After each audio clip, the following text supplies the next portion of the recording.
En el nombre del Padre, y del Hijo, y del Espíritu Santo. Amén.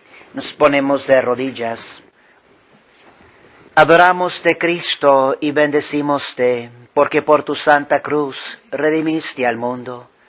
Oh amabilísimo Jesús mío, heme aquí postrado ante tu divino acatamiento, implorando tu misericordia en favor de tantos pecadores infelices, de las benditas ánimas del purgatorio y de la Iglesia universal.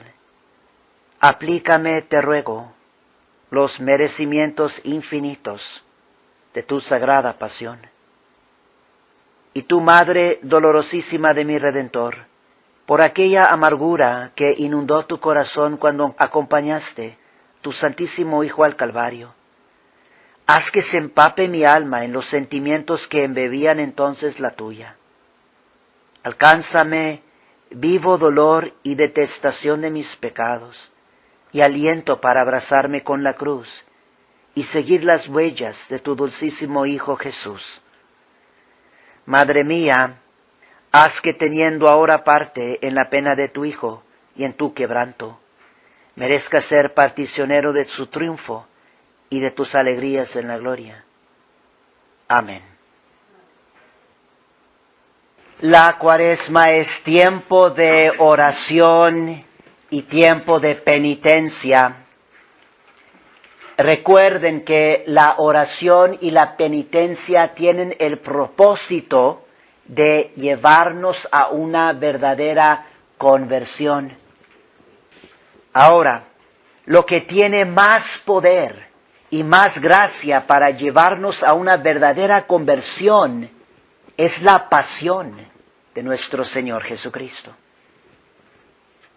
Hoy, siendo primer domingo de la Pasión, vamos a escuchar una pequeña parte de lo que sufrió nuestro Señor en su dolorosa pasión, según las visiones de Beata Ana Catalina de Emmerich. Al escuchar este relato, estemos muy conscientes del llamado a la conversión. Nuevamente, recuerden este llamado a la conversión del miércoles de ceniza, comienzo del tiempo de la Cuaresma. Este es el comienzo de la epístola que escuchamos el miércoles de ceniza. Profeta Joel, capítulo 2, versículos 12 y 13. Cita: Esto dice el Señor: convertíos a mí de todo vuestro corazón, con ayuno y lloro y llanto. Rasgad vuestros corazones y no vuestros vestidos, y convertíos al Señor Dios vuestro. Fin de cita. Entonces, ahora al escuchar de la pasión de nuestro Señor Jesucristo, traten también de, uno, estar conscientes de los pecados que han cometido.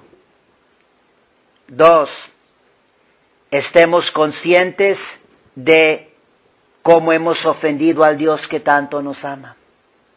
Tomar conciencia: por mis pecados he ofendido al Dios que es infinitamente grande, al Dios que me ama. 3, pidamos perdón y misericordia por nuestros pecados. Siempre que estemos considerando la pasión de nuestro Señor Jesucristo, es bueno pedirle perdón y misericordia por nuestros pecados, por nuestras faltas, por nuestra falta de entrega. Y 4, pidamos también por la gracia de una verdadera conversión. Nunca vayamos a olvidar lo que tiene más poder y más gracia para convertirnos, es la pasión de nuestro Señor Jesucristo. Y entonces, siempre cuando nosotros estemos considerando la pasión de nuestro Señor, hay que estarle pidiendo por esta gracia de la conversión. Esta entonces es la narración de parte de la pasión de nuestro Señor Jesucristo. Jesús en el huerto de los Olivos. Cuando Jesús, después de instituido el Santísimo Sacramento del altar, salió del cenáculo con los 11 apóstoles, su alma estaba turbada y su tristeza iba aumentando. Condujo a los 11 por un sendero apartado al valle de Josafat. El Señor, andando con ellos en el valle, les dijo que volvería a este sitio a juzgar el mundo. Atravesaron el torrente Cedrón, no por el puente donde fue conducido preso Jesús más tarde, sino por otro, pues habían dado un rodeo. Getsemaní, a donde se dirigían, está a media legua del cenáculo. Desde el cenáculo hasta la puerta del valle de Josafat hay un cuarto de legua, y otro tanto desde allí hasta Getsemaní. El huerto de los olivos estaba separado del de Getsemaní por un camino. Franco al paso, cercábalo solo una tapia baja, y era más pequeño que el de Getsemaní. Había en él grutas, terraplenes y muchos olivos, y fácilmente se encontraban sitios adecuados para la oración y para la meditación. Jesús fue a orar al más retirado de todos. Eran cerca de las 9 cuando Jesús llegó a Getsemaní con sus discípulos. La tierra estaba todavía oscura, pero la luna esparcía ya su luz en el cielo. Jesús estaba triste y anunciaba la proximidad del peligro. Los discípulos permanecían sobrecogidos, y Jesús dijo a 8 de los que le acompañaban que se quedasen en el huerto de Getsemaní mientras él iba a orar. Llevó consigo a Pedro, Juan y Santiago y entró en el huerto de los olivos. Estaba sumamente triste, pues el tiempo de la prueba se acercaba. Cuando Jesús se separó de los discípulos, vi a su alrededor un círculo de figuras horrendas que lo estrechaban cada vez más. Su tristeza y angustia se aumentaban. Penetró temblando en una gruta para orar, como un hombre que busca abrigo contra la tempestad. Pero las visiones amenazadoras le seguían y cada vez eran más fuertes. Esta estrecha caverna parecía presentar el horrible espectáculo de todos los pecados cometidos desde la caída del primer hombre hasta el fin del mundo y su castigo. A este mismo sitio, al huerto de los olivos, habían venido Adán y Eva, expulsados del paraíso, sobre una tierra ingrata. En esta misma gruta habían gemido y llorado. Durante la agonía de Jesús, vi a la Virgen Santísima llena de tristeza y de amargura en la casa de María, madre de Marcos. Estaba con Magdalena y María en el jardín de la casa, encorvada sobre una piedra y apoyada sobre sus rodillas. Muchas veces perdió el conocimiento, pues vio interiormente muchas cosas de la agonía de Jesús. Continuaremos, pero como les dije al principio, mientras que sigamos escuchando estas partes de la pasión de nuestro Señor Jesucristo, no dejemos de tratar de estar conscientes de nuestros pecados, porque por eso sufrió nuestro Señor. Nosotros tenemos que verdaderamente creer, especialmente en este tiempo que comienza de la pasión, de que lo que sufrió nuestro Señor Jesucristo es debido a mis pecados. Yo he ofendido al Dios que infinitamente me ama. Hay que estar considerando esto, pidiendo perdón por mis pecados, por los méritos de su pasión, de sus sufrimientos, y pidiendo por la gracia de la conversión.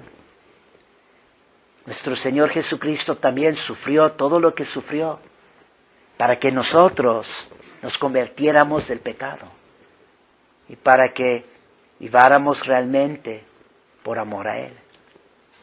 Sigue la pasión. Jesús tomado prisionero.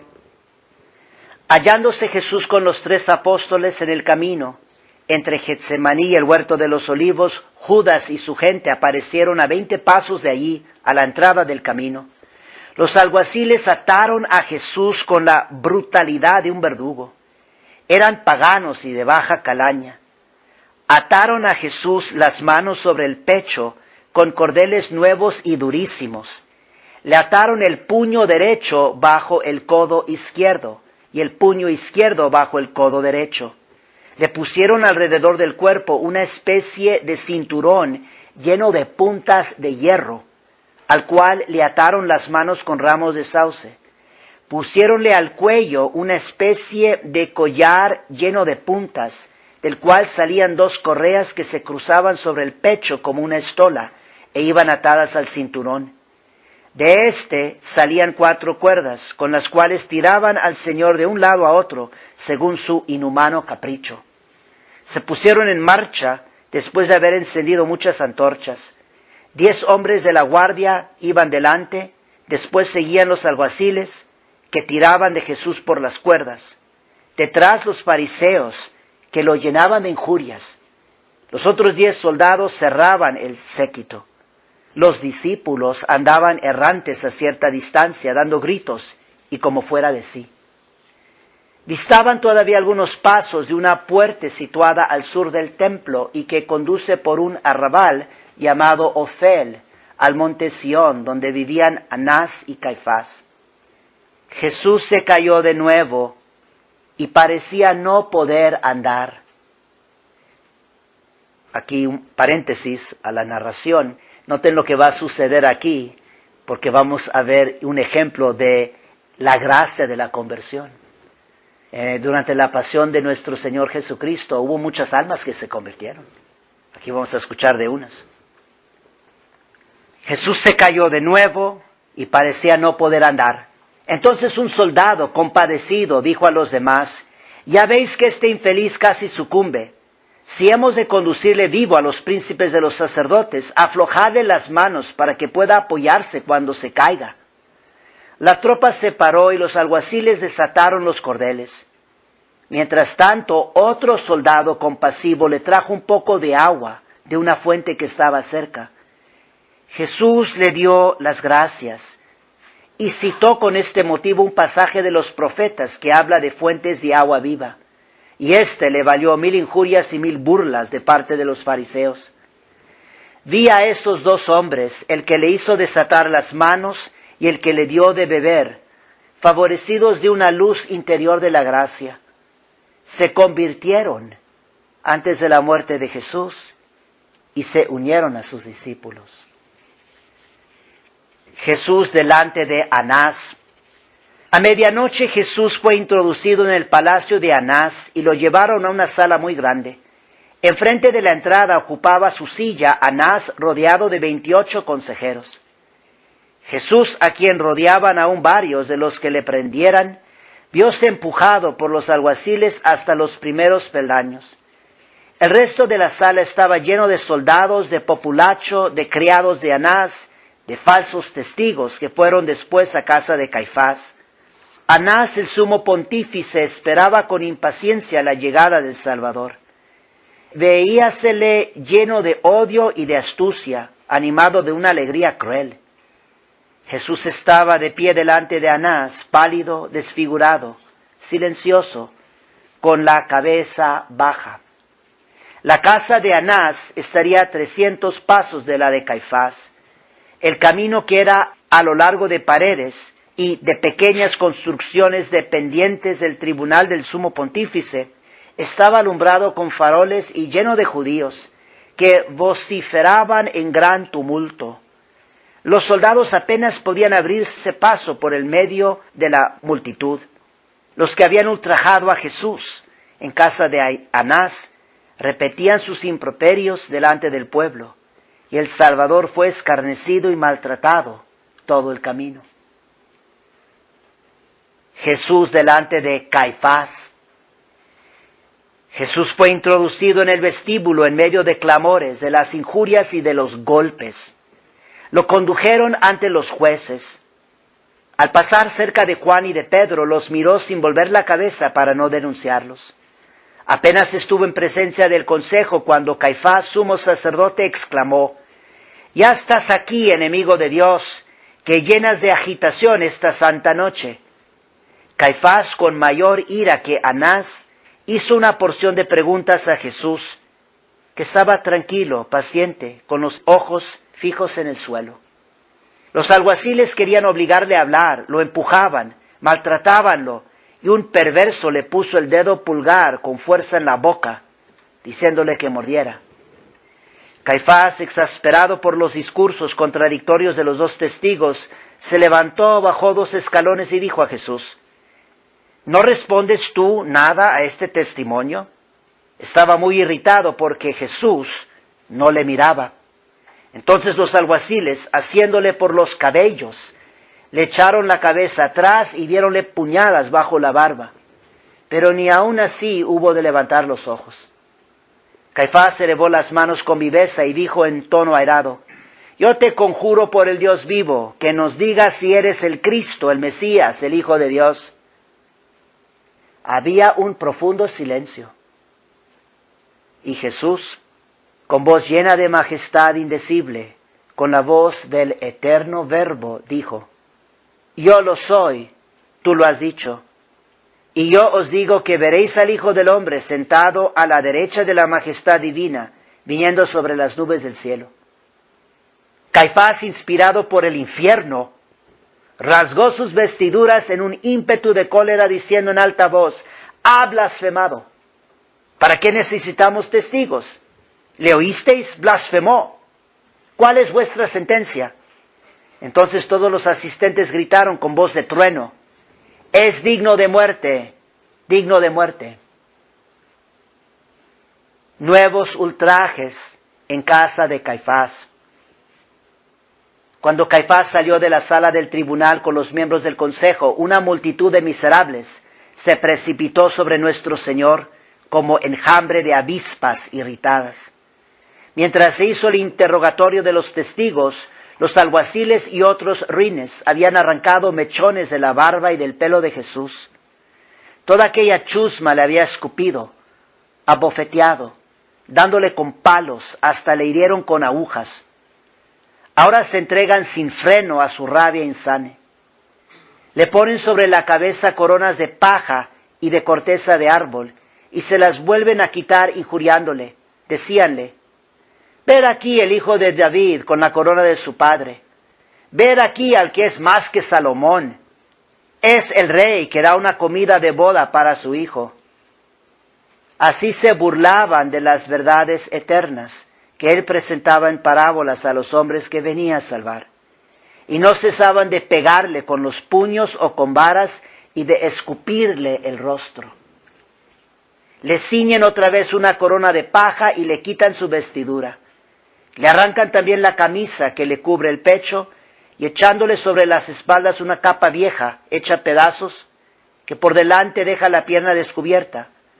Pónenle al cuello una larga cadena de hierro, acabada en 2 pesados anillos llenos de puntas, que le ensangrientan las rodillas cuando anda. Le ataron de nuevo las manos sobre el pecho, le entregaron una caña y le escupieron el rostro. Habían vertido toda especie de inmundicia sobre su cabeza, sobre su pecho y sobre la parte superior del ridículo manto. Le vendaron los ojos con un asqueroso trapo y le pegaban diciendo: Gran profeta, adivina quién te ha pegado.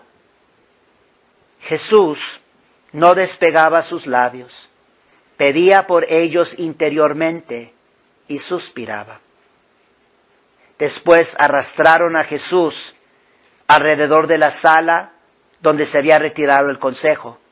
Los miembros del consejo lo llenaban de ultrajes y de improperios. Vi que todo estaba lleno de figuras diabólicas, todo tenebroso, desordenado y horrendo.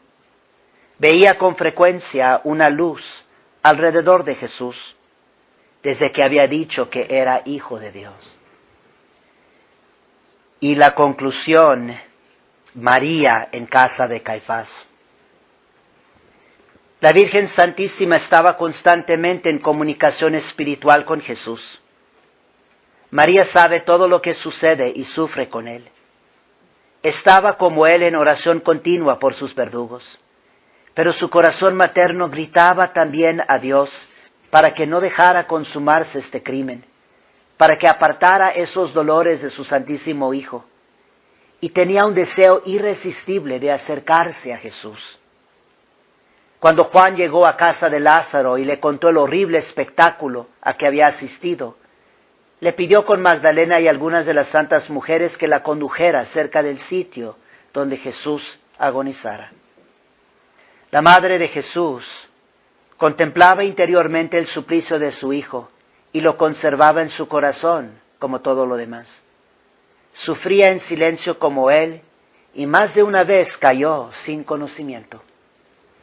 Una de las veces que estaba sin sentido en los brazos de las santas mujeres debajo de un portal, algunas gentes bien intencionadas que volvían de la casa de Caifás la reconocieron y parándose un instante, llenas de compasión sincera, la saludaron con estas palabras: «Oh desgraciada madre, oh infeliz madre, oh madre rica de dolores del Santo de Israel». María volvió en sí y dándoles las gracias cordialmente, prosiguió después su triste camino. Conforme se acercaban a la casa de Caifás, pasaron del lado opuesto a la entrada y encontraron un nuevo dolor, pues tuvieron que atravesar un sitio donde estaban trabajando en la cruz de Jesús, debajo de una tienda. Los enemigos de Jesús habían mandado a prepararle una cruz, luego que lo prendieron, a fin de ejecutar la sentencia en cuanto fuese pronunciada por Pilatos, porque querían presentarle al Salvador muy temprano. Los romanos tenían aparejadas ya las cruces de los dos ladrones. Los obreros que labraban la de Jesús maldecían de él, por cuanto veíanse obligados a trabajar de noche. Sus palabras atravesaron el corazón de la doliente madre, la cual pidió por aquellos ciegos que preparaban con maldiciones el instrumento de su redención y del suplicio de su Hijo. No olvidemos que estas 2 semanas, comenzando hoy, la primera semana de la Pasión y obviamente la Semana Santa, son las semanas a lo largo de todo el año que la Santa Iglesia dedica más solemnemente para que consideremos la pasión y muerte de nuestro Salvador Jesucristo.